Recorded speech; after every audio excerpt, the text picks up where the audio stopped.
नमस्कार मित्रों, आप सभी का हमारे चैनल में स्वागत है।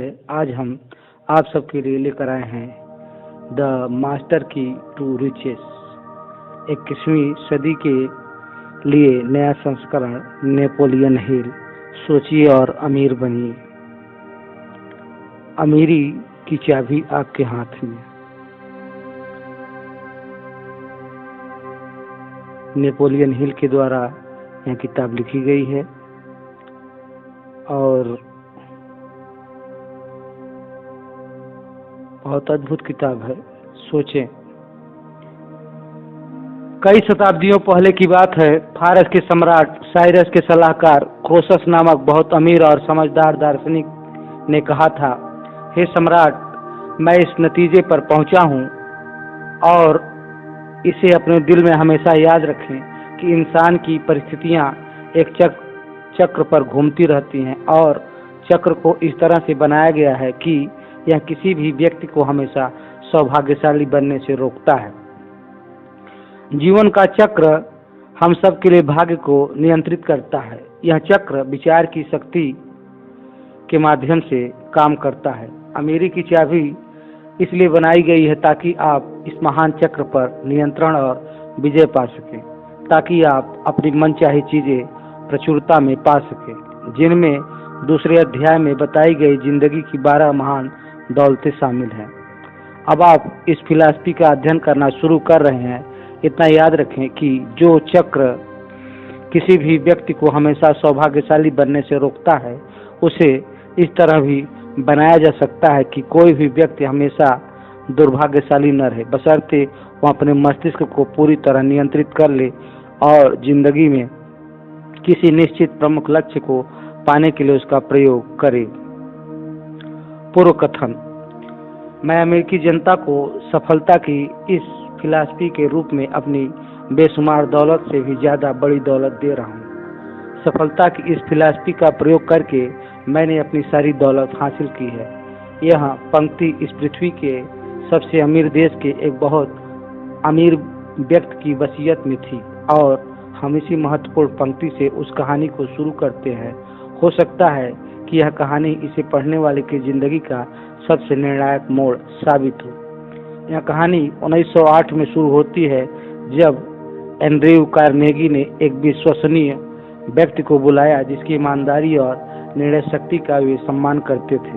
उन्होंने उसे अपनी बेशुमार दौलत से भी ज्यादा बड़ी दौलत यानी अपनी फिलॉसफी सौंपते हुए कहा कि वह इस ज्ञान की अमानत को अमेरिकी जनता तक पहुंचाए। आज लगभग 100 साल बाद उस फिलॉसफी को प्रस्तुत किया जा रहा है। इसका उद्देश्य यह है कि आप भी उस दौलत के हिस्सेदार बन सके और यह जान सके कि आप ऐसा कैसे कर सकते हैं। इस तरह की बात से बहुत से लोग गलत नतीजे पर पहुंच जाते हैं, जो बहुत स्वाभाविक भी है। वे सोचने लगते हैं कि इस दौलत में हिस्सा पाने की शर्तें बहुत कठोर होंगी और वे उन्हें पूरा नहीं कर पाएंगे। बहरहाल, आप ऐसा बिल्कुल न सोचें। आपकी तसल्ली के लिए हम शुरू में ही यह बता देना चाहते हैं कि औसत बुद्धि का कोई भी व्यक्ति इन शर्तों को पूरा कर सकता है। शर्तों के संबंध में चालाकी का कोई पेच नहीं है, न ही वादे के संबंध में झूठी आशाएं बधाई गई हैं। हम यह वादा करते हैं कि इस पुस्तक के सिद्धांत पर अमल करने से आपको अपनी मनचाही चीज या आवश्यकता की हर चीज मिल जाएगी। मैं अब यह स्पष्ट करता हूँ कि आपसे किन चीजों का वादा कर रहा हूँ। यहाँ आपको उस फार्मूले का स्पष्ट वर्णन मिलेगा जिसके द्वारा आप अमीरी की चाबी का पूरा लाभ उठा सकते हैं। यह चाबी का हर समस्या के समाधान का दरवाजा खोल देगी। यह आपकी अतीत की हर असफलता को बहुमूल्य संपत्ति में बदल देगी और यह आपको 12 महान दौलतों को पाने की दिशा में ले जाएगी, जिनमें आर्थिक संपन्नता भी शामिल है। यहाँ आपको एंड्रयू कार्नेगी द्वारा प्रदत्त दौलतों की वह सूची मिलेगी जो वे योग्य व्यक्तियों को प्रदान करना चाहते थे। साथ ही आपको यह विस्तृत विवरण भी मिलेगा कि आप उन दौलतों को कैसे पा सकते हैं और उनका कैसे इस्तेमाल कर सकते हैं। यहाँ आपको उन साधनों का वर्णन मिलेगा जिनके द्वारा आप दूसरों की शिक्षा, अनुभव तथा तकनीकी योग्यता का पूरा लाभ उठा सकते हैं और उनकी मदद से जिंदगी में अपने प्रमुख लक्ष्य तक पहुंच सकते हैं। इस तरह यह फिलॉसफी आपको एक व्यवहारिक साधन उपलब्ध कराती है जिससे आप अपर्याप्त शिक्षा की कमी को दूर कर सकते हैं और उच्च शिक्षित व्यक्ति की तरह जिंदगी के ऊंचे लक्ष्य पाने में सफल हो सकते हैं। यहाँ सफलता की फिलॉसफी के प्रयोग का अधिकार भी आपको दिया गया है। इस फिलॉसफी को 500 से ज्यादा सफल लोगों के जीवन के सच्चे अनुभव से तैयार किया गया है। इन लोगों में Henry Ford, Thomas Edison, William Wrigley junior, Cyrus H K Curtis, J Ogden, Armour Albert Hubbard, Charles M Schwab, F W बुलबर्ट, Frank A Vanderlip, Edward Bok, doctor Alexander Graham Bell, Clarence Darrow और Luther Burbank शामिल हैं। यहाँ आपको एक निश्चित योजना बताई जाएगी जिसके द्वारा हर कर्मचारी तरक्की करके ज्यादा आमदनी हासिल कर सकता है। यही नहीं, इस काम में उसे अपने नियोक्ता या बॉस का पूरा सहयोग मिलेगा। यहाँ आपको एक निश्चित योजना बताई जाएगी जिसके द्वारा व्यवसायी अपने व्यवसाय को ज्यादा सफल बना सकता है और अपने ग्राहकों को अस्थायी बना सकता है। अपने अस्थायी ग्राहकों के सहयोग से वह नए ग्राहक भी बना सकता है जो उन्हीं की तरह अस्थायी बन जाएंगे। यहाँ आपको एक निश्चित योजना बताई जाएगी जिसके द्वारा जीवन बीमा या किसी अन्य उपयोगी सेवा या वस्तु का सेल्समैन ग्राहकों को मित्र बना सकता है और नए ग्राहक खोजने में उनकी मदद पा सकता है। यहाँ आपको एक निश्चित योजना बताई जाएगी जिसके द्वारा कोई भी नियोक्ता या बॉस अपने कर्मचारियों को मित्रों में बदल सकता है और अपने बिजनेस को खुद के तथा उनके लिए ज्यादा लाभदायक बना सकता है। मैं आपसे ऊपर बताए गए वादे करता हूँ, लेकिन आप इसका पूरा लाभ उठा सके इसके लिए मेरी पहली शर्त यह है कि आप इस पुस्तक को 2 बार पढ़ें, इसकी हर पंक्ति को ध्यान से पढ़ें और पढ़ते समय सोचें। कोई भी काम किसी निश्चित कारण के बिना नहीं होता। यह संयोग नहीं है कि आज अमेरिका को दुनिया के सबसे अमीर और स्वतंत्र देश के रूप में जाना जाता है। यह निश्चित कारणों की बदौलत अमीर बना है। इनमें से प्रत्येक कारण को हमने यहाँ स्पष्ट रूप से परिभाषित किया है। अमीरी की चाहत स्वार्थपूर्ण लग सकती है, लेकिन हम सब जानते हैं कि यह एक स्वाभाविक इच्छा है। एंड्रयू कार्नेगी यह बात जानते थे, इसलिए उन्होंने जब इस फिलॉसफी का उपहार देने का फैसला किया तो उन्होंने अपने उपहार के साथ कुछ शर्तें भी जोड़ दी थी जिनका पालन करना अनिवार्य था। कार्नेगी ने ये शर्तें इसलिए जोड़ी क्योंकि वे जानते थे कि इंसान की कमजोरी यह होती है कि वह बगैर कुछ दिए बहुत कुछ पाना चाहता है। वे जानते थे कि जिंदगी के हर क्षेत्र में लोग सदियों से दूध और शहद की नदियों वाले देश की तलाश कर रहे हैं। वे यह भी जानते थे कि बिना शर्त अमीरी का तोहफा मिलने से व्यक्ति को लाभ कम और नुकसान ज्यादा होता है। इसलिए उन्होंने समझदारी से अपने उपहार के साथ कुछ शर्तें भी जोड़ दी ताकि इसे प्राप्त करने वालों में यह आम कमजोरी न रहे कि वे बगैर कुछ दिए बहुत कुछ पाने की चाह रखें। बगैर कुछ दिए बहुत कुछ पाने की चाह ही उन गुप्तचरों की खोज का लक्ष्य थी जिन्हें मोजिस और जोशुआ ने भेजा था। इसका कारण यह था कि इजराइल के नागरिक कई सालों तक मिस्र की गुलामी से उकता गए थे और जंगलों में काफी समय तक भटकने के बाद समुद्र पार करके वे किसी समृद्ध देश में पहुंचना चाहते थे। उस देश की समृद्धि का वर्णन सुनकर उन्हें प्रेरणा और शक्ति मिली। इसी वजह से उनके लीडर्स ने प्रबल विरोध के बावजूद अपने समूह को एकजुट रखा जिसकी बदौलत वे अपने लक्ष्य तक पहुंचे।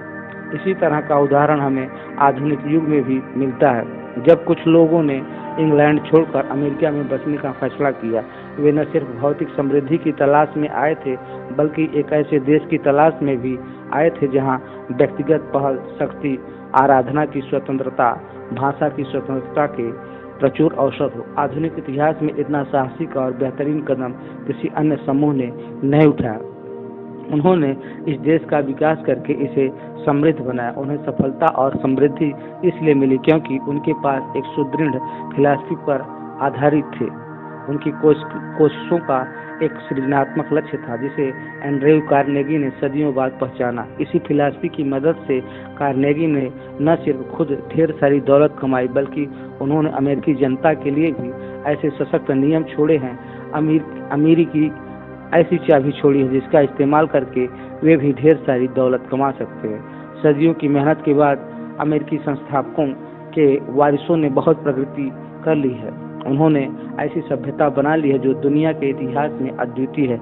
इसकी संस्कृति दुनिया की सबसे महान संस्कृति बन गई है। यहाँ का जीवन स्तर जितना ऊंचा है उतना मानव जाति के इतिहास में किसी भी समाज का कभी नहीं रहा।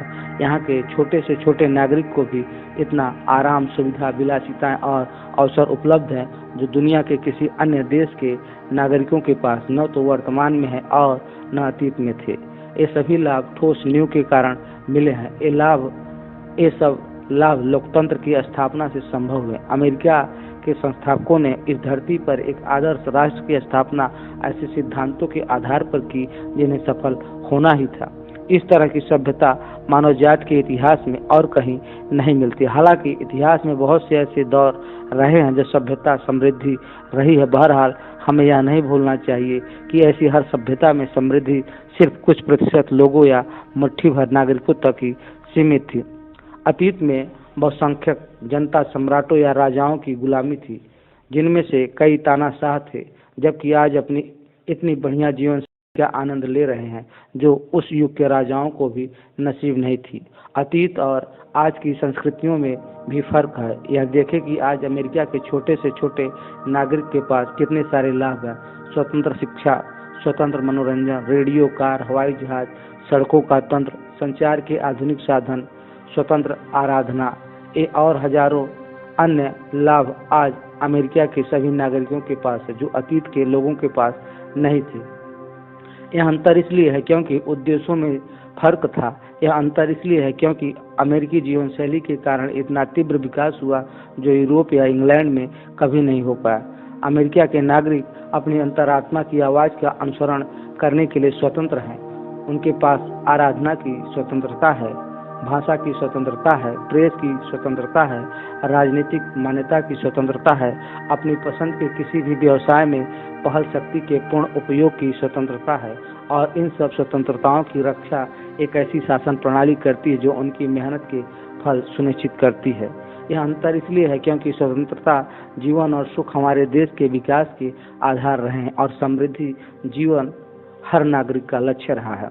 पहले तो कार्य करने वाले लोग व्यक्तिगत रूप से अपनी पहल शक्ति का प्रयोग करते थे, बाद में उन्होंने सामूहिक रूप से कार्य करना शुरू किया। इसके बाद सुरक्षा की खातिर कारपोरेशन बन गए जिनमें पूंजी लगाकर जनता भी समृद्ध हो सकती थी। उत्पादन बढ़ने पर लोगों ने सेल्समैनशिप की कला सीखी, पहल शक्ति के वरदान जाने और विज्ञापन की कला को तर्क संगत ठहराने के लिए बेहतरीन उत्पाद की आवश्यकता को जाना। इन सब बातों का परिणाम यह हुआ कि कम लागत में ज्यादा उत्पाद होने लगा ताकि ज्यादा से ज्यादा लोग अमेरिकी सामान खरीद सके और ज्यादा से ज्यादा लोग निर्माण कार्य में लग सके। संक्षेप में अमेरिकी तंत्र के केंद्र में यही बातें हैं: आस्था, मितव्ययिता, सहयोग, एक दूसरे में विश्वास, व्यक्तिगत पहल शक्ति और मानवीय संबंधों में न्यायप्रियता। अब मैं आपको अमेरिकी राह की कहानी सुनाने जा रहा हूँ। बहरहाल यह जरूरी है कि इसे सुनते समय पाठक अपने विचारों को भी जोड़ता चले। यह जरूरी है कि पाठक हमारे सिद्धांतों को अपने अनुभवों की कसौटी पर तौलता चले। अब हम अमेरिकी चाबी का वर्णन शुरू करते हैं जिसके उपयोग से अमेरिकी जनता को सभी दौलतें हासिल हुई हैं। शुरू में ही यह जान ले कि दौलत से हमारा मतलब सिर्फ भौतिक दौलत से ही नहीं है जो बैंक बैलेंस और भौतिक वस्तुओं में अभिव्यक्त होती है। हमारा मतलब है स्वतंत्रता की दौलत जो हमारे पास किसी भी अन्य देश से ज्यादा है। हमारा मतलब है मानवीय संबंधों की दौलत जिसके द्वारा हर अमेरिकी नागरिक अपने व्यक्तिगत पहल शक्ति के अधिकार का पूरा इस्तेमाल कर सकता है। हमारा मतलब है मुक्त व्यापार के तंत्र की दौलत जिसके कारण पूरा विश्व अमेरिकी उद्योग से ईर्ष्या करता है। हमारा मतलब है प्रेस की स्वतंत्रता और धार्मिक स्वतंत्रता की दौलत। इस तरह दौलत से हमारा मतलब हर प्रकार की दौलत से है। ये सब दौलतें हर व्यक्ति को बहुत आसानी से मिल सकती हैं और उन्हें बहुत कम कोशिश करके पाया जा सकता है। बहरहाल हम इस बारे में कोई सुझाव नहीं देंगे कि व्यक्ति को किस प्रकार की दौलत को पाने का लक्ष्य बनाना चाहिए। हम यह भी नहीं बताएंगे कि उसे कितनी दौलत हासिल करने का लक्ष्य बनाना चाहिए। सौभाग्य से अमेरिकी जीवन शैली में हर प्रकार की दौलत प्रचुरता में है। यही यह इतनी ज़्यादा है कि यह सभी मानवीय इच्छाओं को संतुष्ट करने के लिए काफ़ी है। लेकिन हमें आशा है कि दौलतमंद बनने का लक्ष्य बनाते समय पाठक सिर्फ धन से खरीदी जा सकने वाली चीज़ों के बारे में ही नहीं सोचेंगे, वह उन चीज़ों के बारे में भी सोचेगा जिन्हें धन से खरीदा नहीं जा सकता। हम किसी को यह नहीं बताएंगे कि जिंदगी कैसे जीना चाहिए, लेकिन अमेरिका के अमीरों और गरीबों के जीवन को गौर से देखने के बाद हम इस नतीजे पर पहुंचे हैं कि सिर्फ भौतिक दौलत ही सुख की गारंटी नहीं है। हमें अब तक एक भी सच में सुखी इंसान नहीं मिला है जो किसी न किसी रूप में उपयोगी सेवा न कर रहा हो और दूसरों को लाभ न पहुंचा रहा हो। और हम ऐसे कई लोगों को जानते हैं जो भौतिक दृष्टि से अमीर होने के बावजूद सुखी नहीं हैं। हम उपदेश नहीं दे रहे हैं, हम तो सिर्फ उन लोगों को सावधान कर रहे हैं जो भौतिक दौलत को ही सब कुछ मान लेते हैं। हम जानते हैं कि जिंदगी की सचमुच बेशकीमती चीजें सिर्फ अमूर्त दौलतों से ही हासिल की जा सकती है जिनका हमने जिक्र किया है। हालांकि अमेरिकी जनता की जीवन शैली विश्व में सबसे समृद्ध जीवन शैली है, लेकिन हम अब भी इसके स्तर से संतुष्ट नहीं है। हमें लगता है कि इसे अभी और ऊपर उठाया जा सकता है। आगे आने वाले पन्नों में हम बताएंगे कि ऐसा कैसे किया जा सकता है। आगे आपको इस बारे में जानकारी दी जाएगी कि आप भी समृद्ध जीवन शैली का आनंद कैसे ले सकते हैं, दौलतमंद कैसे बन सकते हैं और अपने करीबी लोगों के साथ सुखी कैसे रह सकते हैं।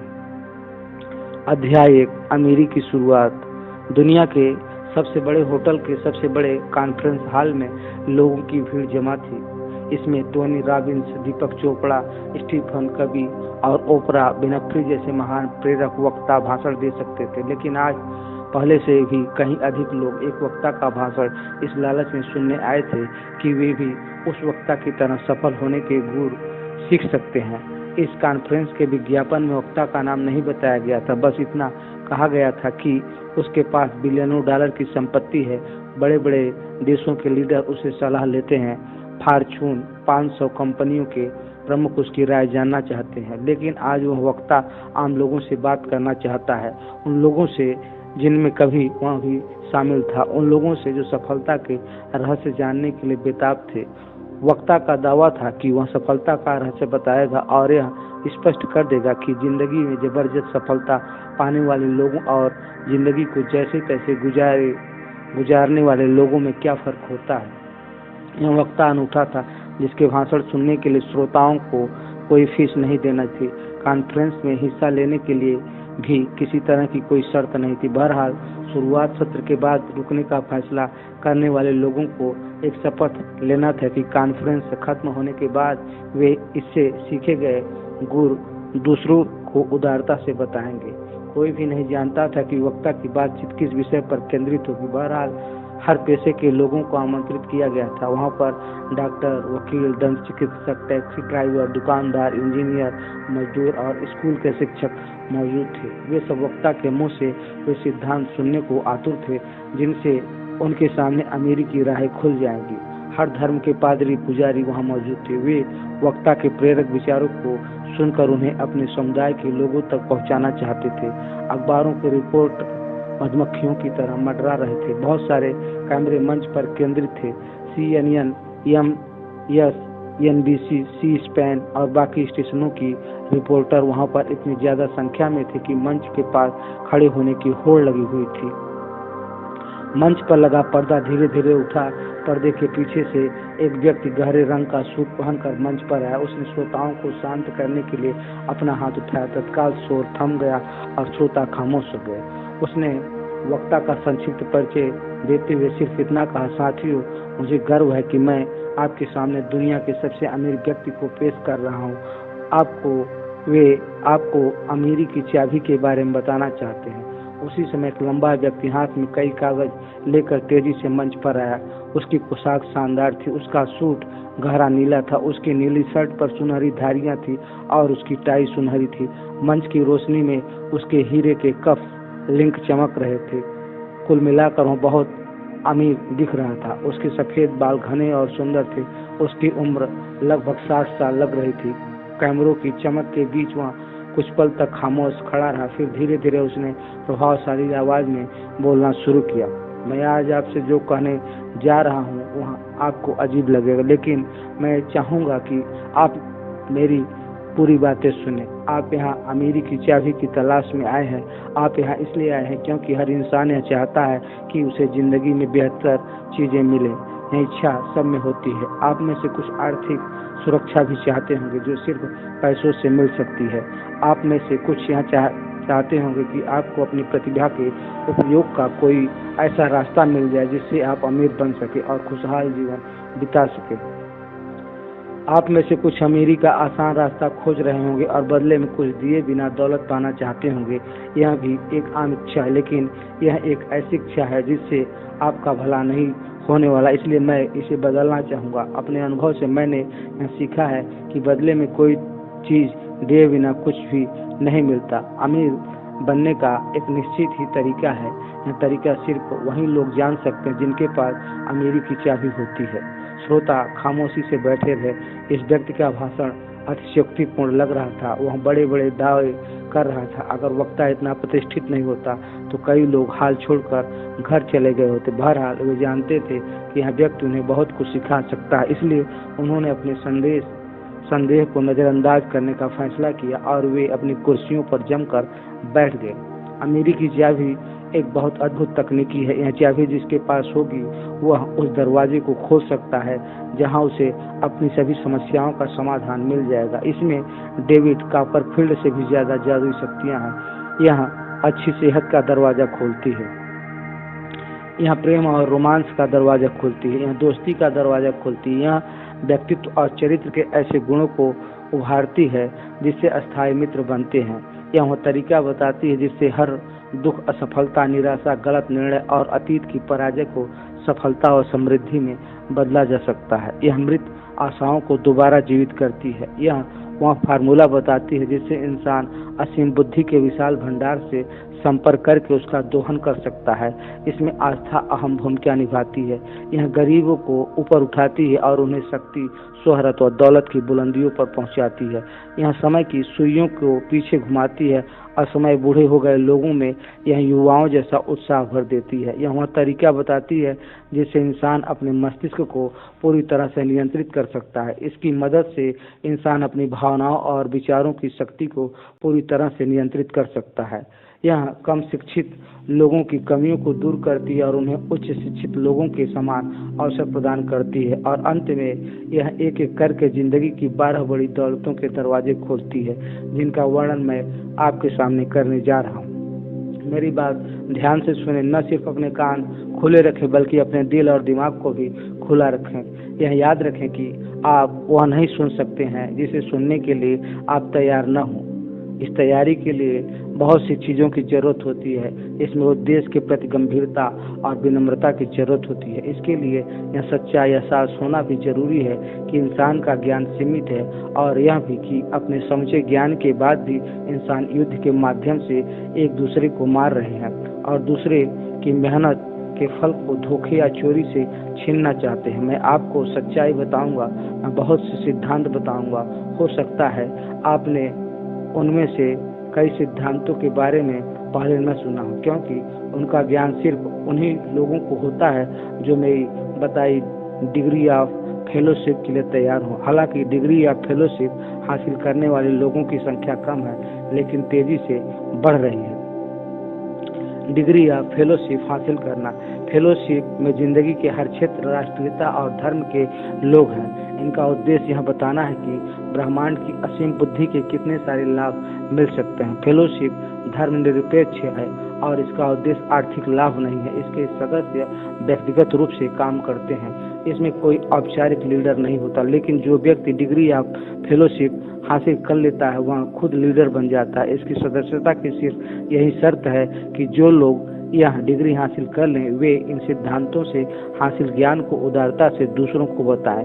यह ज्ञान उन्हीं लोगों को बताना चाहिए जो इससे लाभ उठाने के लिए खुद को तैयार करना चाहते हैं। फेलोशिप लोगों को भाई बहन की तरह रहने के लिए तैयार करती है। यह इस बात को पहचानती है कि दुनिया में भौतिक दौलत भरी पड़ी है और सब लोग इसे हासिल कर सकते हैं। यह एक ऐसी तार्किक योजना बताती है जिस पर चलकर हर व्यक्ति यह दौलत हासिल कर सकता है। उसे अपनी योग्यता के अनुपात में दौलत मिलेगी, बशर्ते वह अपनी योग्यता से उपयोगी सेवा करे। फेलोशिप यह नहीं मानती कि दुनिया में बहुत कम लोगों के लिए बहुत ज़्यादा दौलत है और बहुसंख्यक लोगों के लिए बहुत कम दौलत है। यह ऐसे लोगों को भी हतोत्साहित करती है जो कुछ दिए बिना कुछ पाने की कोशिश करते हैं। यह ऐसे लोगों को भी हतोत्साहित करती है जो दौलत का संग्रह करना चाहते हैं, जो लालच के कारण आर्थिक सुरक्षा के लिए आवश्यकता से अधिक धन का संग्रह करते हैं और दूसरों को आर्थिक सुरक्षा पाने की अवसर उपलब्ध नहीं करवाते। फेलोशिप के सामने बहुत बड़ा काम है। मानव सभ्यता को पीछे नहीं बल्कि आगे बढ़ना होगा। हमें साथ मिलकर जीना सीखना होगा ताकि हम एक दूसरे का हाथ थाम कर चल सकें, दुनिया के लिए काम कर सकें और गरीबी, मुश्किल या डर के बिना अपना उचित पुरस्कार हासिल कर सकें। फेलोशिप के सदस्यों ने अपने व्यक्तिगत अधिकारों का त्याग किए बिना या जिंदगी की खुशी को कम किए बिना ऐसा करना सीख लिया। उन्होंने यह सीख लिया कि फेलोशिप का तरीका ही अस्थायी सुख का एकमात्र रास्ता है। मैं आपको फेलोशिप के बारे में बताने तो आया हूँ, साथ ही मैं आपको 12 बड़ी दौलतों की चाबी भी देने आया हूँ।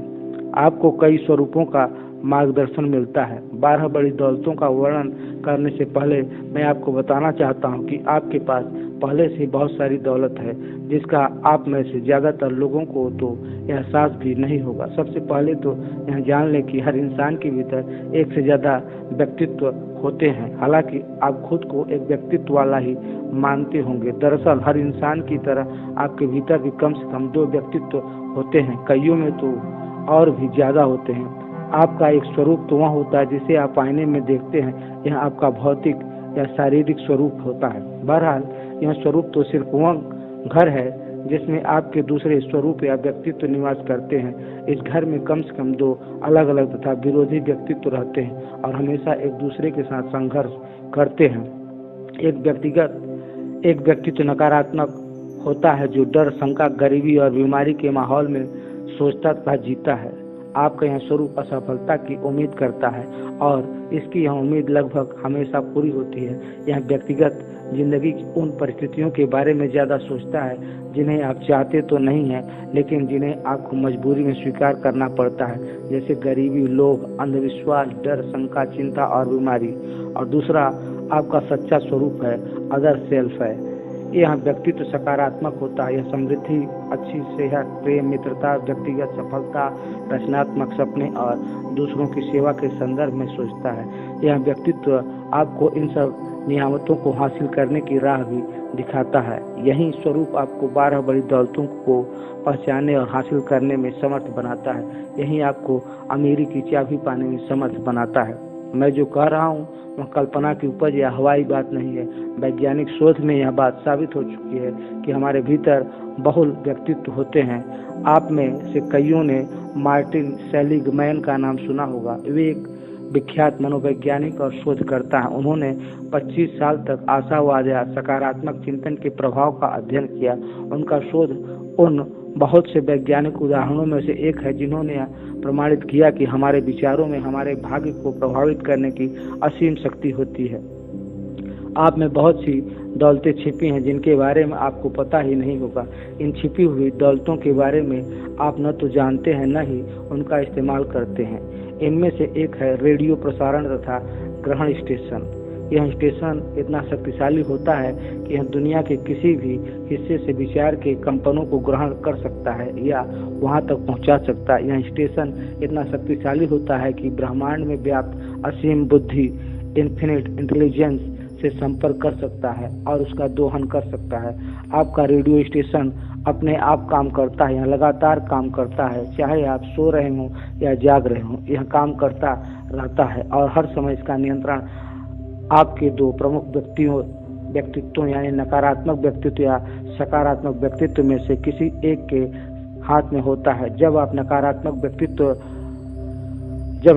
व्यक्तित्व इस पर नियंत्रण करता है तो आपका रेडियो स्टेशन सिर्फ दुनिया भर के करोड़ों नकारात्मक लोगों द्वारा भेजी जा रही नकारात्मक विचार तरंगों को ग्रहण करता है। इसके बाद यह स्टेशन उन विचारों को साकार करके ऐसी परिस्थितियों में बदल देता है जिन्हें आप नहीं चाहते। जब सकारात्मक व्यक्तित्व इस पर नियंत्रण करता है तो आपका रेडियो स्टेशन सिर्फ दुनिया भर के करोड़ों सकारात्मक लोगों द्वारा भेजी जा रही सकारात्मक विचार तरंगों को ही ग्रहण करता है। इसके बाद यह स्टेशन उन विचारों को साकार कर देता है, जैसे समृद्धि, अच्छी सेहत, प्रेम, आशा, आस्था, मानसिक शांति और सुख। जिंदगी की ऐसी चीजें जिनकी तलाश आप और हर आम इंसान कर रहा है। दौलत में हिस्सेदारी की शर्त। आपको मेरी बात पर भरोसा क्यों होना चाहिए? आपको यह भरोसा क्यों होना चाहिए कि सफल होने के लिए आपको जिन सिद्धांतों की जरूरत है वे मैं आपको दूंगा। जैसा आप जानते हैं, मुझे दुनिया के सबसे अमीर और प्रभावशाली लोगों में से एक माना जाता है। बहरहाल, मैं अमीर घर में पैदा नहीं हुआ था। मैं ऐसी जगह पैदा हुआ था जहां गरीबी और अशिक्षा थी। मेरी औपचारिक शिक्षा सिर्फ देहाती स्कूल तक सीमित थी और मेरे पास उतना ही ज्ञान था जो मुझे वहां मिला था। मेरे लिए दुनिया का मतलब था वहां काउंटी जहां मैं पैदा हुआ था। फिर मेरे हृदय में प्रेम का आगमन हुआ और मेरी जिंदगी में एक महान महिला ने कदम रखा जिसके प्रभाव के कारण सब कुछ बदल गया। वह मेरी पत्नी और मार्गदर्शक बनी। वह बाहर की एक ऐसी दुनिया से आई थी जिसके अस्तित्व का मुझे एहसास ही नहीं था। वह सुसंस्कृत और पढ़ी लिखी थी। उससे मैंने बायोलॉजी, केमिस्ट्री, एस्ट्रोनॉमी और फिजिक्स के कुछ रहस्य भी सीखे। उसने मेरी आत्मा की गहराई तक जाकर मेरे सच्चे स्वरूप यानी मेरे सकारात्मक व्यक्तित्व को उजागर किया जिसके बारे में मुझे जरा भी ज्ञान नहीं था। धैर्य और प्रेम के साथ उसने मुझे एक एक कदम आगे बढ़ने के लिए प्रेरित किया। वह मुझे समझ के ऊंचे स्तर पर ले गई। अंततः मैं उस महान उपहार को पाने के लिए तैयार हो गया जिसे मैं आपको भी इस आशा से बता रहा हूँ ताकि आप भी मेरे ही जितने अमीर बन सके। उस वरदान के साथ ही मुझ पर एक जिम्मेदारी भी आई। शर्त यह थी कि अमीरी के जिन रहस्यों को मैं अमीरी की चाबी कहता हूँ, मैं आपसे से ज्यादा लोगों को वे रहस्य सिखाऊंगा, बशर्ते आप उन्हें सीखने के लिए तैयार हों। लेकिन मैं आपको चेतावनी दे दूं कि यह अमीरी की चाबी सिर्फ उन्हीं लोगों के पास रह सकती है जो इसे दूसरों को बताने की शर्त मानेंगे। कोई भी इसका प्रयोग अपने स्वार्थ या व्यक्तिगत शान शौकत के लिए नहीं कर सकता है। रोटरी क्लब आंदोलन के संस्थापक सहभागिता शेयरिंग के फायदे के बारे में बखूबी जानते हैं, इसलिए उन्होंने सूत्र वाक्य अपनाया था, जो सबसे अच्छी सेवा करता है उसे सबसे ज्यादा फायदा होता है। गौर से देखने पर आप यह जान लेंगे कि हर सफल व्यक्ति पर शुरुआत में किसी दूसरे व्यक्ति ने सकारात्मक प्रभाव डाला था और उसके साथ अपना ज्ञान या धन बांटा था। मुझे महान अवसर इसलिए मिला क्योंकि मेरी पत्नी मुझे अपना ज्ञान बताना चाहती थी। इसके अलावा मुझे उन सिद्धांतों का ज्ञान भी मिला जिनकी बदौलत अमीरी की चाबी मेरे हाथ में आ गई। हो सकता है आपकी जिंदगी में महान अवसर इसलिए आए क्योंकि मैं आपको अपना ज्ञान बताना चाहता हूँ, लेकिन याद रखें, मैं आपको सिर्फ भौतिक दौलत देने के लिए ही नहीं आया हूँ। मैं आपको वह ज्ञान बताने आया हूँ जिसके द्वारा आप अपनी पहल शक्ति इनिशिएटिव के माध्यम से दौलत हासिल कर सके, दुनिया की सारी दौलतें हासिल कर सकते हैं। यह महानतम उपहार है और इस महान देश में रह रहे हैं सौभाग्यशाली व्यक्ति को बस इसी उपहार की जरूरत होनी चाहिए, क्योंकि यहाँ पर मानव जाति को मिली तमाम दौलतों का खजाना पहले से ही मौजूद है। हमारे सामने यह दौलत प्रचुरता में फैली पड़ी है, इसलिए मैं मान लेता हूँ कि आप भी अमीर बनना चाहते हैं। आइए आपकी इच्छा को पूरा करने में हम साझेदार बने। मैंने दौलत तक पहुंचने का रास्ता खोज लिया है, इसलिए मैं मार्गदर्शक के रूप में आपकी सेवा करने के लिए तैयार हूं। मैंने अमीरी की चाबी मुश्किल तरीके से खोजी थी, उसके बाद ही मुझे यह पता चला कि मैं एक छोटी और विश्वसनीय राह पर चलकर भी वहां तक पहुंच सकता था, बशर्ते मुझे वैसा मार्गदर्शन मिला होता जैसा मैं आपको देना चाहता हूं। इससे पहले कि हम अमीरी की राह पर चलना शुरू करें, हमें यहाँ समझ लेना चाहिए कि दौलत क्या है, तभी हम दौलत को पहचान सकेंगे। यह महत्वपूर्ण है कि दौलत के सामने आने पर हम उसे झट से पहचान लें। कुछ लोग यह मानते हैं कि दौलत का दायरा सिर्फ धन तक ही सीमित होता है, लेकिन व्यापक अर्थ में देखा जाए तो दौलत सिर्फ इन भौतिक वस्तुओं तक ही सीमित नहीं होती है। धन के अलावा भी कई अमूल्य चीजें दौलत की श्रेणी में आती हैं। मैं यह भी कहना चाहूँगा कि इन अमूल्य अमूर्त दौलतों के बिना सिर्फ धन आने से वह सुखी नहीं मिलेगा जिसे लोग धन से पाने की उम्मीद करते हैं। जब मैं दौलत की बात करता हूँ तो मैं उन ज्यादा बड़ी दौलतों के बारे में बात कर रहा हूँ, जिनके मालिक अपनी शर्तों पर जिंदगी जीते हैं और सुखी जीवन बिताते हैं। मैं इन्हें जिंदगी के 12 दौलतें कहता हूँ। आप में से जो लोग इन दौलतों को पूरी तरह या आंशिक रूप से स्वीकार करने के लिए तैयार हों, उनके साथ मैं इन्हें बांटना चाहता हूँ। शायद आपको हैरानी होगी कि मैं इन दौलतों को बांटना क्यों चाहता हूँ। इसका कारण यह है कि अमीरी की चाबी का रहस्य यह है कि जब इंसान किसी मूल्यवान चीज को दूसरे के साथ बांटता है तो इससे उसके खजाने में भी वह मूल्यवान चीजें बढ़ जाती है। यह जिंदगी की एक विचित्र सच्चाई है, लेकिन अगर आप मेरे जितने अमीर बनना चाहते हैं तो आपको इस सच्चाई को पहचानना होगा और इसका सम्मान करना होगा। अध्याय 2, जिंदगी की 12 दौलतें। जब थोड़ी देर का विराम ब्रेक हुआ तो श्रोता अपनी कुर्सियों पर से उठने लगे और कैमरे वालों ने अपना सामान समेटना शुरू कर दिया। शाम के प्रसारण के लिए रिपोर्टरों को जितनी सामग्री चाहिए थी वह उन्हें मिल चुकी थी। उन्हें यह नहीं लगा कि आगे कोई महत्वपूर्ण बात बताई जाएगी। कुछ श्रोताओं ने घर जाने का फैसला किया, लेकिन ज्यादातर अपनी कुर्सी पर वापस आकर बैठ गए। उनकी रुचि जाग गई थी। वे यह सुनने के लिए उत्सुक थे कि यह मनमोहक वक्ता आगे क्या कहता है। विराम के दौरान वक्ता मंच से चला गया। जब वह लौटा तो उसके हाथ में एक सूची भी थी। कुछ श्रोता अपने पेन निकालकर सूची को उतारने लगे। जब वे जल्दी जल्दी लिख रहे थे तो वक्ता ने एक बार फिर बोलना शुरू कर दिया। उसने कहा, जैसा मैं विराम के पहले बता रहा था, हम में से हर एक के पास जो शायद सबसे बड़ी दौलत होती है वह है सकारात्मक मानसिक नजरिया। दौलत की प्रकृति चाहे जो हो, इसकी शुरुआत मानसिक अवस्था से होती है। याद रखें, मानसिक अवस्था ही वह एकमात्र चीज है जिस पर इंसान का पूरा नियंत्रण होता है। यह समझना बेहद महत्वपूर्ण है कि हम में से किसी भी व्यक्ति का किसी अन्य चीज पर पूरा नियंत्रण नहीं होता। हम सिर्फ अपने विचारों को आकार देने की शक्ति को नियंत्रित कर सकते हैं और उन्हें अपने चुने हुए ढांचे में ढाल सकते हैं। मानसिक नजरिया बेहद महत्वपूर्ण है क्योंकि यह मस्तिष्क को एक तरह के चुंबक में बदल देता है। यह चुंबक इंसान की प्रबल विचारों, लक्ष्यों और उद्देश्यों को आकर्षित करता है। यह चुंबक इंसान की डर, चिंताओं और शंकाओं को भी आकर्षित करता है। सकारात्मक मानसिक नजरिया। सकारात्मक मानसिक नजरिया हर तरह की दौलत का शुरुआती बिंदु है, चाहे वह दौलत भौतिक हो या अमूर्त हो। यह सच्ची मित्रता की दौलत को आकर्षित करता है। यह भावी सफलता की आशा की दौलत को भी आकर्षित करता है। यह प्रकृति में बिखरी दौलत भी प्रदान करता है, जो चांदनी रातों, आसमान में चमकते सितारों या सुंदर प्राकृतिक दृश्यों और सुदूर क्षितिज में झलकती है। सकारात्मक मानसिक नजरिया उस दौलत को आकर्षित करता है जो अपने मनपसंद काम में पाई जाती है, जिसमें किया गया श्रम मनुष्य की आत्मा की सर्वोच्च अभिव्यक्ति है। यह पारिवारिक संबंधों में सामंजस्य की दौलत को आकर्षित करता है ताकि सभी सदस्य मित्रतापूर्ण सहयोग की भावना से एकजुट होकर काम करें। यह भयहीनता की दौलत उत्पन्न करता है और उत्साह की दौलत भी, चाहे वह उत्साह सक्रिय हो या निष्क्रिय हो। यह गीत, संगीत और मुस्कुराहट की दौलत को प्रेरित करता है जो मानसिक अवस्थाओं से संबंधित है। यह आत्म अनुशासन की दौलत भी प्रदान करता है जिससे मस्तिष्क किसी भी मनचाहे लक्ष्य को पा सकता है, बशर्ते व्यक्ति निश्चित लक्ष्य के माध्यम से अपने मस्तिष्क का स्वामी बन जाए। यह आनंद की दौलत भी प्रदान करता है जिसके माध्यम से इंसान जिंदगी के सारे बोझ एक तरफ रखकर एक बार फिर से बच्चा बन जाता है। यह अपने सच्चे स्वरूप की खोज की दौलत भी देता है, वह स्वरूप जो जानता है कि अस्थायी असफलता जैसी कोई चीज नहीं होती। यह उस ब्रह्मांड में आस्था की दौलत विकसित करता है जिसका हर मस्तिष्क एक छोटा हिस्सा है, और यह साधना की दौलत भी प्रदान करता है जिसके द्वारा इंसान अपनी इच्छा के अनुरूप असीम बुद्धि के महान भंडार का दोहन कर सकता है। ये और बाकी सभी दौलतें सकारात्मक मानसिक नजरिए से शुरू होती, इसलिए हमें इसमें हैरानी की कोई बात नहीं दिखती है कि सकारात्मक मानसिक नजरिया 12 दौलतों की सूची में पहले स्थान पर आता है। फिर वक्ता ने अगली 11 दौलतों का वर्णन किया जिन्हें यहाँ संक्षेप में बताया जा रहा है। दूसरी, अच्छी सेहत सेहत की चेतना से शुरू होती है। यह चेतना उस मस्तिष्क में होती है जो बीमारी के बजाय सेहत के संदर्भ में सोचता है।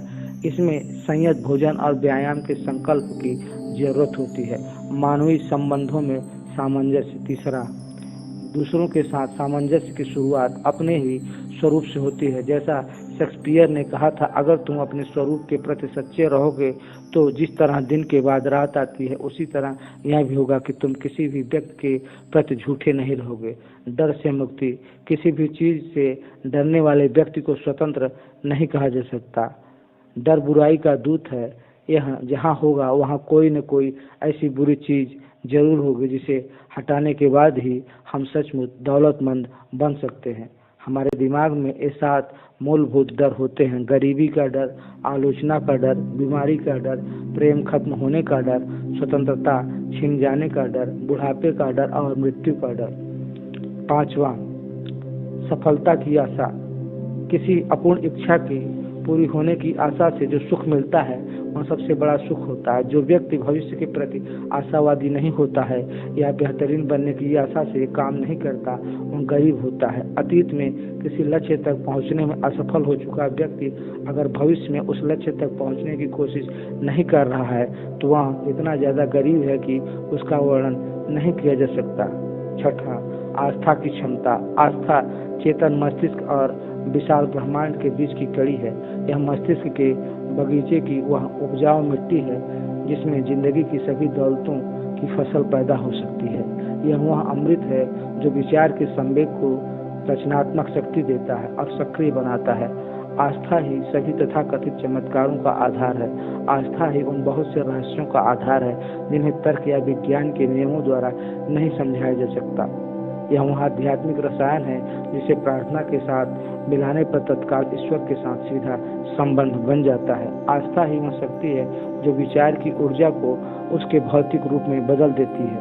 7वां, अपनी नियामतों को बांटने की इच्छा। जिन लोगों ने बांटना नहीं सीखा वे सुख के सच्चे मार्ग को नहीं जान पाए, क्योंकि सुख सिर्फ बांटने से मिलता है। दूसरों की मदद करने और बांटने से हर दौलत बढ़ सकती है और कई गुना हो सकती है। दूसरों के दिल में आपके लिए कितनी जगह है यह उस सेवा से ही तय होता है जो आप अपनी नियामतों को बांट कर करते हैं, चाहे मेरी भौतिक हो या अमूर्त हो। यदि इसे बांटा नहीं जाए तो वह कटी हुई टहनी पर लगे गुलाब की तरह मुरझा कर मर जाएगी। यह प्रकृति का आधारभूत नियम है कि निष्क्रियता और अनुपयोग का परिणाम विनाश और मृत्यु होगा। यह नियम भौतिक संपत्तियों पर भी उसी तरह लागू होता है जिस तरह यह शरीर की जीवित कोशिकाओं पर लागू होता है। प्रेम पूर्ण परिश्रम। कोई भी उस व्यक्ति से ज्यादा अमीर नहीं होता जिसे अपना मनपसंद काम मिल जाता है और जो इसे करने में जुटा रहता है। और श्रम इच्छा की मानवीय अभिव्यक्ति का सर्वोच्च रूप है। यह सभी मानवीय आवश्यकताओं की मांग और पूर्ति के बीच का संबंध है। यह इंसान की सारी प्रगति का आधार है। इसके माध्यम से कर्म के पंखों को कल्पना मिलती है। प्रेम पूर्ण श्रम बहुत पवित्र होता है क्योंकि इससे आत्म अभिव्यक्ति की खुशी मिलती है। 9वां, सभी विषयों पर खुली मानसिकता। सहिष्णुता संस्कृति का एक महत्वपूर्ण गुण है। सिर्फ वही व्यक्ति सहिष्णु होता है जिसका दिमाग सभी विषयों पर और हर समय खुला रहता है। सिर्फ खुले दिमाग वाला व्यक्ति सचमुच शिक्षित होता है और जिंदगी की महान दौलतों को पाने के लिए तैयार होता है। 10वां, आत्म अनुशासन। जो व्यक्ति आत्म अनुशासन का स्वामी नहीं होता वह कभी किसी चीज का स्वामी नहीं बन सकता है। जो लोग खुद के स्वामी होते हैं वे अपने भाग्य के स्वामी भी बन सकते हैं। आत्म अनुशासन का सर्वोच्च रूप यह कि ढेर सारी दौलत हासिल करने या सफलता पाने के बाद भी व्यक्ति विनम्र बना रहे। 11वां, लोगों को समझने की क्षमता। जो लोग दूसरों को समझने में निपुण होते हैं वे जानते हैं कि सभी लोग मूलभूत रूप से समान होते हैं। वे यह भी जानते हैं कि इंसान का हर काम जिंदगी के इन 9 मूलभूत उद्देश्यों में से किसी एक या इससे अधिक से प्रेरित होता है। प्रेम का भाव, सेक्स की इच्छा, भौतिक लाभ की इच्छा, आत्मरक्षा की इच्छा, शरीर और मानसिक स्वतंत्रता की इच्छा, आत्म अभिव्यक्ति की इच्छा, मृत्यु के बाद जीवन की निरंतरता की इच्छा, क्रोध का भाव, डर का भाव। जो लोग यह समझना चाहते हैं कि दूसरों को किसी चीज से प्रेरणा मिलती है उन्हें सबसे पहले तो यह समझना चाहिए कि उन्हें किसी चीज से प्रेरणा मिलती है, किस चीज से प्रेरणा मिलती है। अगर दूसरों को समझने की क्षमता हो तो लोगों के बीच टकराव के बहुत से कारण खत्म हो जाएंगे। यह क्षमता दोस्ती की नींव है। यह क्षमता सामंजस्य और सहयोग का आधार है। यह हर उस लीडर के लिए बेहद महत्वपूर्ण है जिसे मित्रतापूर्ण सहयोग की जरूरत होती है।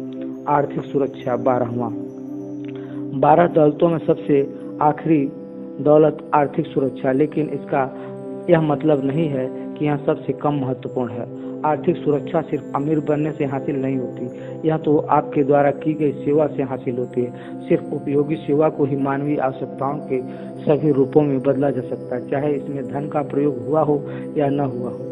बिल गेट्स के पास आर्थिक सुरक्षा है, इसलिए नहीं क्योंकि उनके पास ढेर सारी दौलत है, बल्कि इसलिए क्योंकि वे लाखों लोगों को रोजगार देते हैं और असंख्य लोगों को सूचना के आदान प्रदान के साथ साधन प्रदान करते हैं। उनकी सेवा के कारण ही वे अमीर बने। आर्थिक सुरक्षा इसी तरह हासिल करना चाहिए। मैं आपको वे सिद्धांत बताऊंगा जिनके माध्यम से दौलत के सभी रूप हासिल किए जा सकते हैं, लेकिन सबसे पहले आपको इन सिद्धांतों पर अमल करने के लिए तैयार होना चाहिए।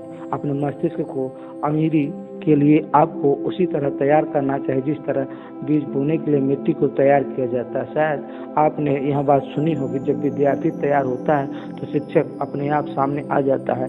इसका यह मतलब नहीं है कि इंसान को जिन चीज़ों की जरूरत होगी वे बिना किसी कारण के अपने आप सामने आ जाएंगे। इंसान की आवश्यकताओं और प्राप्त करने की तैयारी के बीच बहुत बड़ा फर्क होता है। इस फर्क को अगर आप नहीं समझते तो आप एक बहुत बड़े लाभ को नहीं समझते, जिसे मैं बताने की कोशिश करूंगा।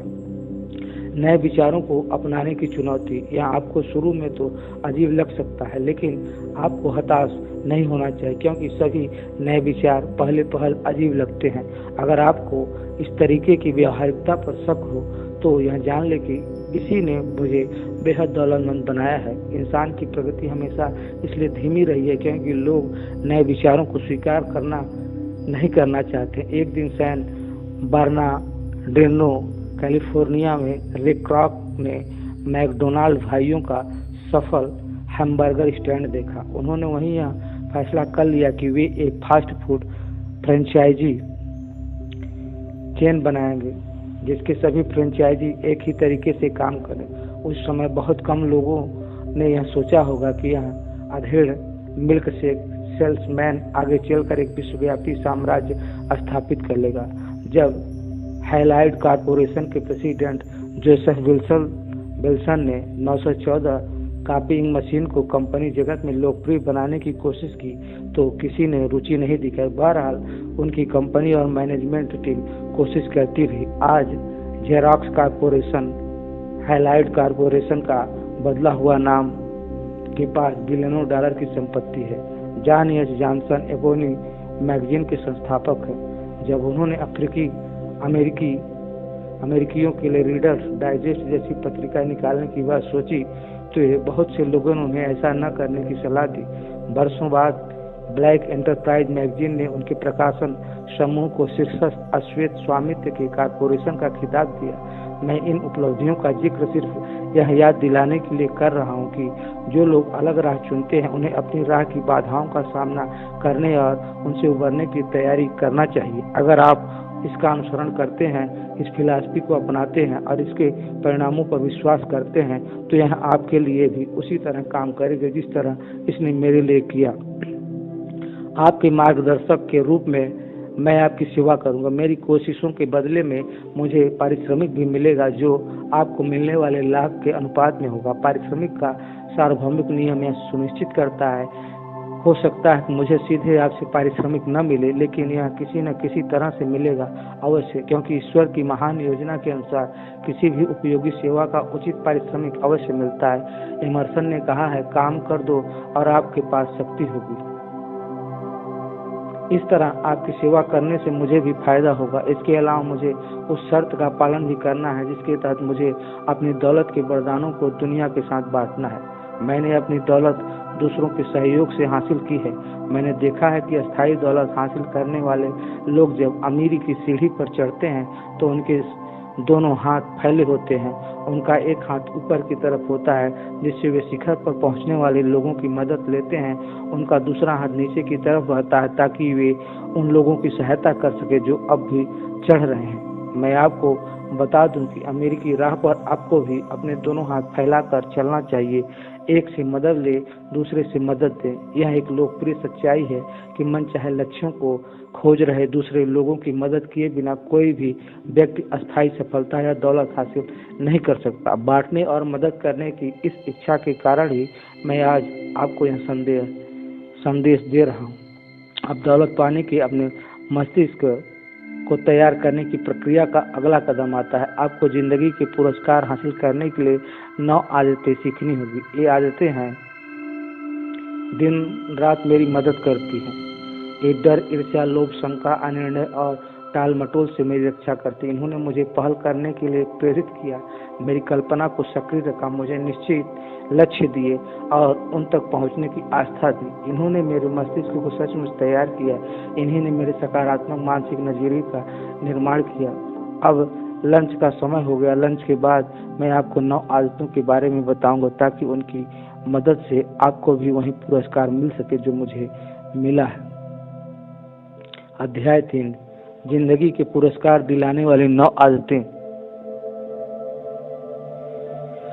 श्रोता हाल के पीछे जाने लगे, कुछ मंच की तरफ बढ़े ताकि वे वक्ता से सवाल पूछ सकें, लेकिन तब तक वह गायब हो चुका था। 1 घंटे बाद हर श्रोता अपनी जगह पर लौट आया था। इस बार किसी ने भी घर जाने के बारे में नहीं सोचा। वे सब उन आदतों के बारे में जानने के लिए उत्सुक थे जिनसे उन्हें अमेरिकी चाबी पाने में मदद मिलेगी। कुछ पल बाद जब सब लोग अच्छी तरह बैठ गए तो वक्ता मंच पर लौट आया।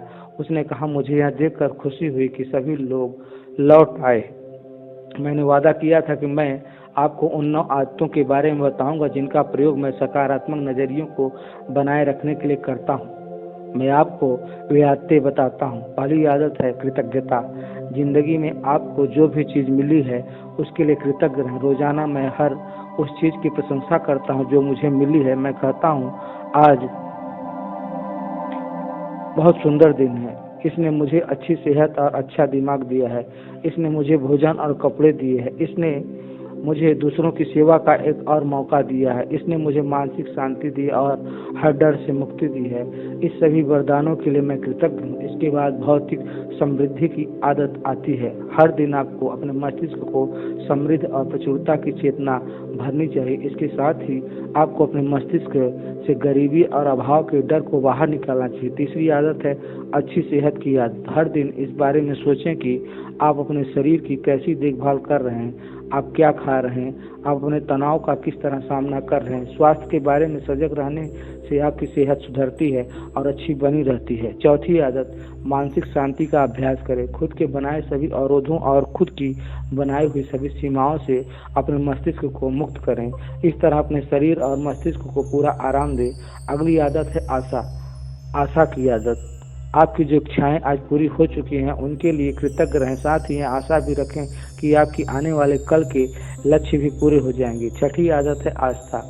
चाहे आप इसका कुछ भी अर्थ लगाएं, मैं ईश्वर के मार्गदर्शन के लिए उसके प्रति कृतज्ञ हूँ। मैं कृतज्ञ हूँ कि उसने मुझे वहाँ काम करने के लिए प्रेरित किया जिससे मुझे लाभ हुआ है और वहाँ काम करने से रोका जिसे करने पर मुझे नुकसान होता है। अगली आदत है प्रेम की आदत। इसमें न सिर्फ रूमानी प्रेम शामिल है बल्कि देश प्रेम, परिवार का प्रेम, मित्रों का प्रेम और समस्त मानव जाति का प्रेम भी शामिल है।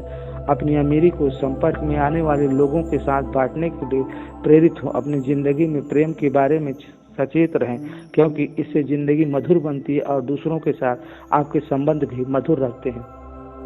8वीं आदत है रोमांस की आदत। उम्र से ज्यादा होने के बावजूद रोमांस युवावस्था उत्साह को जगा देता है। अंत में आती है संपूर्ण बुद्धिमत्ता की आदत। यह आपकी अतीत की असफलताओं, पराजयों, निर्णय व कर्म की गलतियां, सभी डरों, भूलों, निराशाओं और हर तरह के दुखों को अनमोल और अस्थायी दौलत में बदल देते हैं। इस आदत के कारण मुझ में दूसरों को प्रेरित करने की इच्छा व क्षमता विकसित हुई। इसी वजह से मैंने लोगों को प्रेरित किया ताकि वे अपने मस्तिष्क के स्वामी बन सके और जिंदगी की दौलत हासिल करने के लिए अपने मस्तिष्क की शक्ति का प्रयोग कर सकें। बुद्धिमत्ता से मुझे इस बात की प्रेरणा भी मिलती है कि मैं अपनी नियामतें उन लोगों से बांटूं जो उन्हें पाने के लिए तैयार हो चुके हैं। इस तरह दूसरों को लाभ पहुंचाकर मैं अपनी नियामतों को कई गुना बढ़ा लेता हूँ। ईश्वरी संपूर्ण बुद्धि के प्रति मैं कृतज्ञ रहूंगा, क्योंकि उसी ने मुझे यह सच्चाई बताई है कि कोई भी मानवीय अनुभव ऐसा नहीं है जो इंसान को पीछे रोक सके। इसने मुझे यह भी बताया है कि हर अनुभव को उपयोगी सेवा में रूपांतरित किया जा सकता है। इसने मुझे सिखाया है कि विचार की शक्ति ही वह एकमात्र शक्ति है जिस पर इंसान का पूरा नियंत्रण होता है। इसने मुझे यह भी सिखाया है कि विचार की शक्ति को इच्छा अनुसार सुख में बदला जा सकता है और इस शक्ति की सीमाएं सिर्फ हम तय करते हैं। ये 9 आदतें 12 दौलतों का लाभ उठाने के लिए आपके मस्तिष्क को तैयार करेगी। वे एक माध्यम बन जाती हैं जिसके द्वारा आप अपने मस्तिष्क को मनचाही चीजों पर केंद्रित कर सकते हैं और अनचाही चीजों से दूर ले जा सकते हैं। वे आपको हर तरह के नकारात्मक मानसिक नजरिए से बचाती हैं। इस तरह वे नकारात्मक विचार के बीज को नष्ट कर देते हैं और मस्तिष्क की मिट्टी में उस बीज को अंकुरित ही नहीं होने देती। ये आदतें आपकी मदद करती हैं ताकि आपका मस्तिष्क आपके प्रमुख लक्ष्य पर केंद्रित रहे और उसे हासिल करने के लिए आप अपनी पूरी क्षमता से काम कर सके। इन आदतों की बदौलत आप अपने साथ, दुनिया के साथ और अपनी अंतरात्मा के साथ सुख शांति से रहते हैं। ये आदतें उस सच्चे स्वरूप के अस्तित्व को उजागर करती हैं जो उस शक्ति की प्रेरणा से सोचता चलता है, योजना बनाता है, इच्छा करता है और काम करता है, जो यह जानती है कि संभव जैसी कोई चीज नहीं है। इन आदतों ने बार बार यह साबित किया है कि हर विपत्ति में उसके बराबर या समतुल्य लाभ का भी छिपा होता है। इसलिए जब आप पर विपत्ति आती है, जो सब पर आती है, तो आप उससे घबराते नहीं हैं, बल्कि तत्काल समतुल्य लाभ के बीज की तलाश करने लगते हैं और उसे अवसर के रूप में अंकुरित करके उसका पूरा लाभ उठाते हैं। इस तरह इन आदतों ने सकारात्मक नजरिए को कायम रखने में मेरी बहुत मदद की है। 12 दौलतों का उपयोग कैसे किया जाए। अब हम अपनी कहानी आगे बढ़ाते हैं। अब हम वहाँ फिलॉसफी बताते हैं जिसे 12 दौलतों को पाने के लिए अपनाना होगा।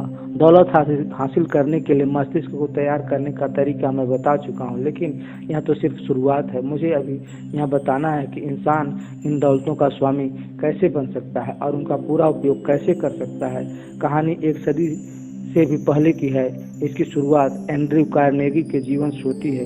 वे एक महान परोपकारी और अमेरिकी पूंजीवाद के प्रतिनिधि उद्योगपति थे। कार्नेगी ने सभी 12 दौलतें हासिल की। इन दौलतों का आर्थिक हिस्सा इतना बड़ा था कि खुले हाथों से दान देने के बावजूद वे उसे अपने जीवन काल में खत्म नहीं कर पाए।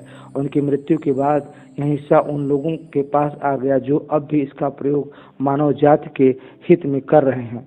कार्नेगी 9 आदतों में भी पूरी तरह निपुण थे। संपूर्ण बुद्धि से उन्हें इतना लाभ हुआ कि वे न सिर्फ अपनी भौतिक दौलत का दान करने के लिए प्रेरित हुए, बल्कि लोगों को एक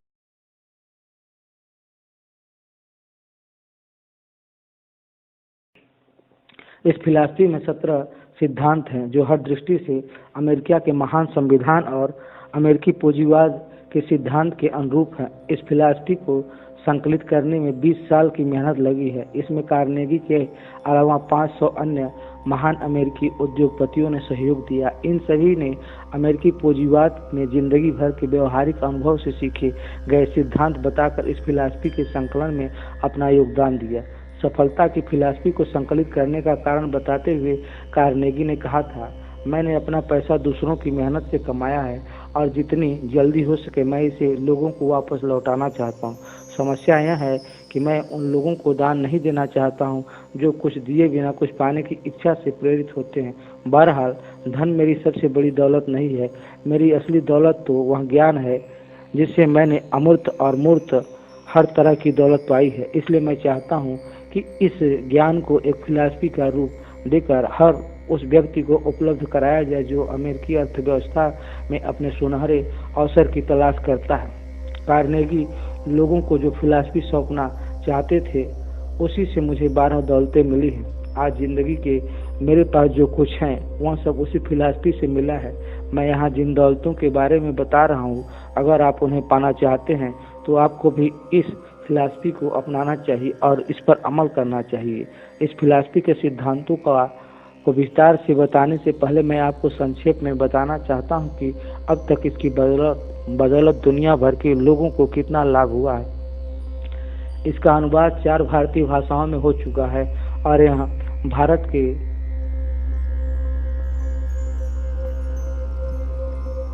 20 लाख लोगों के लिए उपलब्ध हो चुकी है। इसका अनुवाद पुर्तगाली भाषा में हो चुका है, जिससे ब्राजील में लगभग 15 लाख लोगों की सेवा कर चुकी है। ब्रिटिश साम्राज्य में इसका एक विशेष संस्करण प्रकाशित हुआ, जहां 20 लाख से ज़्यादा लोगों को अमेरिकी राह दिखा चुकी है। इसने अमेरिका के हर शहर, कस्बे और गांव में लगभग 2 करोड़ लोगों को लाभ पहुंचाया है। चूंकि यह फिलॉसफी किसी धर्म पर आधारित नहीं है, इसलिए इसके माध्यम से दुनिया के सभी लोगों के बीच मित्रतापूर्ण सहयोग की भावना स्थापित की जा सकती है। इसमें मानवीय प्रयास के हर क्षेत्र में अस्थायी सफलता और रचनात्मक उपलब्धियां पाने के सिद्धांत हैं। यह सभी धर्मों का समर्थन तो करती है, लेकिन किसी का भी हिस्सा नहीं है। यह इतनी सर्वव्यापी है कि यह अनिवार्य रूप से सभी लोगों को हर क्षेत्र में सफलता की तरफ बढ़ाती है। लेकिन आपके लिए इस प्रमाण से ज़्यादा महत्वपूर्ण बात यह है कि यह फिलॉसफी इतनी आसान है कि आप इस पर अमल करना अभी शुरू कर सकते हैं। आप इस समय जहां खड़े हैं वहीं से शुरू कर दें। इसमें कोई शक नहीं कि यह आपकी मदद करेगी। ये 17 सिद्धांत एक विश्वसनीय नक्शे के रूप में आपकी सेवा करेंगे और आपको दौलत के स्रोत तक पहुंचाएंगे, चाहे वह दौलत भौतिक हो या अमूर्त है। अगर आप नक्शे के मुताबिक चलेंगे तो आपका रास्ता भटक नहीं सकते। बहरहाल, इसमें दिए गए सभी निर्देशों का अक्षर पालन करने के लिए कमर कस ले। प्रचुर दौलत का स्वामी बनने के बाद आने वाली जिम्मेदारी को उठाने के लिए तैयार रहें। और सबसे बड़ी बात यह याद रखें कि अस्थायी समृद्धि दूसरों के साथ बांटना चाहिए, और यह भी कि किसी भी चीज को हासिल करने के लिए आपको उसकी कीमत चुकानी होगी। अमेरिकी चाबी इन 17 सिद्धांतों में से किसी एक सिद्धांत में नहीं छिपी है। इसका रहस्य तो इन सब के तालमेल में है। दरअसल ये सिद्धांत 17 दरवाजे हैं, जिनसे होकर गुजरने के बाद ही आप उस अंदर वाले कमरे तक पहुंच पाएंगे, जिसमें समस्त दौलतों का स्रोत ताले में बंद है। अमेरिकी चाबी उस ताले को खोल देगी। जब आप चाबी पाने के लिए खुद को तैयार कर लेंगे तो यह अपने आप आपके हाथ में आ जाएगी। आपकी तैयारी का संबंध इन 17 सिद्धांतों में से है। पहले 5 सिद्धांतों को समझने और उन पर अमल करने से है। मैं कल आपको इसके बारे में विस्तार से बताऊंगा। आशा करता हूं कि आपको हमारे यहाँ प्रयास अच्छा लगेगा। आगे की कड़ियों को सुनने के लिए, जानने के लिए चैनल को लाइक, सब्सक्राइब और शेयर करें। धन्यवाद।